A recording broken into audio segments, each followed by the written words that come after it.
बार बार बच्चा ना अगर एक ही टॉपिक पढ़ रहा है वो याद तो हो जाता है लेकिन समझ में नहीं आता है। बहुत से बच्चे होते हैं जिनको मैथ्स में मन नहीं लगता, या बहुत से बच्चे होते हैं जिनको साइंस में मन नहीं लगता है, तो क्या करते हैं, रट के चले जाते हैं और एग्ज़ाम में नंबर तो आ ही जाता है, किसी तरह जोड़ घटाव करके लिख देते हैं, नंबर ले आते हैं, लेकिन उस चीज़ को कभी भी नहीं समझ पाते हैं। चूँकि समझ नहीं पाए हैं तो सब्जेक्ट भी कभी भी नहीं पढ़ पाते हैं। हमारे लाइफ के साथ भी यही होता है। सबके जीवन में बहुत सी घटनाएं होती हैं। आप एक चीज़ कॉमन देखना, आप कहीं से भी हो, किसी भी कास्ट, रिलीजन, जात, पैसा आपको कितना भी हो, मैटर नहीं करता है, आप कहीं से भी बिलोंग करते हो, लेकिन आपके हमारे सबके लाइफ में एक चीज़ कॉमन है, दुखों का अंबार। सब इंसान जीवन में संघर्ष करता है, परिस्थिति परेशानी झेलता है, परिवार के लोगों की गलत बातों को सुनता है, सहता है, बर्दाश्त करता है। लेकिन यहाँ सीखना चाहिए। आप अगर एक ही मार को, एक ही दुख दर्द को बार बार बार बार दिमाग में रख रहे हो, भर रहे हो, याद कर रहे हो, तो वो चीज़ें जो है ना आपको हमेशा पेन देती रहेंगी, लगेगा ये कल की ही तो बात है। हालांकि वो चीज़ें याद करते करते आज एक बरस बीत गया, एक लंबा दशक बीत गया, लेकिन चूंकि दर्द जो है आपके सीने में अभी भी है, आप डेली उसको सींचते हो, याद करते हो, तो दर्द जो है कभी सूखा ही नहीं। जैसे पौधा होता है, पानी नहीं दोगे तो सूख जाएगा, पानी दोगे तो हरा भरा रहेगा, तो दर्द के साथ भी वही होता है। क्योंकि आप हम बैठ के बहुत प्यार से उसको याद करते रहते हैं, खासकर रात के समय जब खाली इंसान होता है, क्योंकि रात जो होता है ना वो बहुत भयानक हो जाता है। आप कहीं दिमाग को डिस्ट्रैक्ट नहीं कर सकते, बेड पे आपको रहना ही रहना है, 4-5 घंटे 6 घंटे आपको रात काटना ही काटना है। नींद आ गया तो बहुत अच्छी बात है, नींद नहीं आता है तो रात झेलना मुश्किल हो जाता है।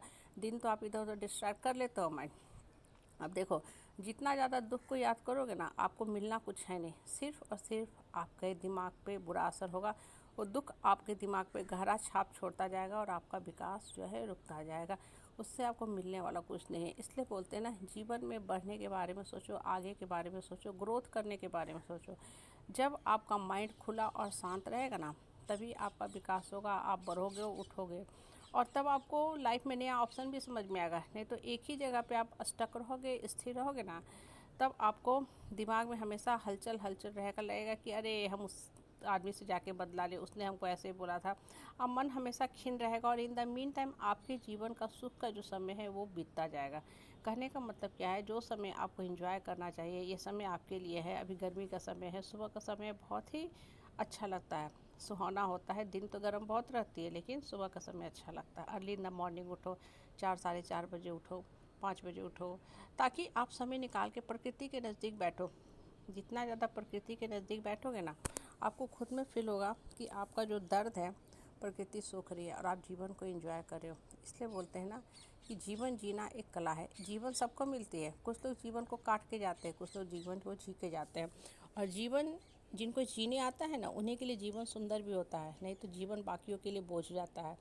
बहुत लोग कहते हैं ना, अरे क्या रखा है जीवन में, कुछ भी तो नहीं रखा है, बस जी रहे हैं, किसी तरह समय काट रहे हैं। भाई क्यों काट रहे हैं, इतना सुंदर जीवन है, यहाँ करने को बहुत कुछ है। जैसे बच्चे होते हैं ना, कॉलेजों में जाते हैं, तो अगर सही ढंग से समय को यूटिलाइज करें तो उनके पास समय कम होता है, उनको बहुत कुछ करना होता है। इतने एक्टिविटी हैं, क्लब हैं, पढ़ाई है, CGPA लाने की उनकी होड़ लगी होती है, सारे अच्छे ब्रेन वहाँ टकराते हैं, इंडिया के बेस्ट ब्रेन वहाँ रहते हैं, तो उनको भी बहुत कुछ करने को है। और वहीं कुछ बच्चे वहाँ भी जाके बर्बाद हो जाते हैं। बेस्ट इंस्टीट्यूट में जाके भी कुछ बच्चे फेल करने लगते हैं, सेमेस्टर बैक, ईयर बैक, अंत में वो बच्चे जो होते हैं कॉलेज से निकाल दिए जाते हैं कि you are unfit for technical education, not fit for technical line.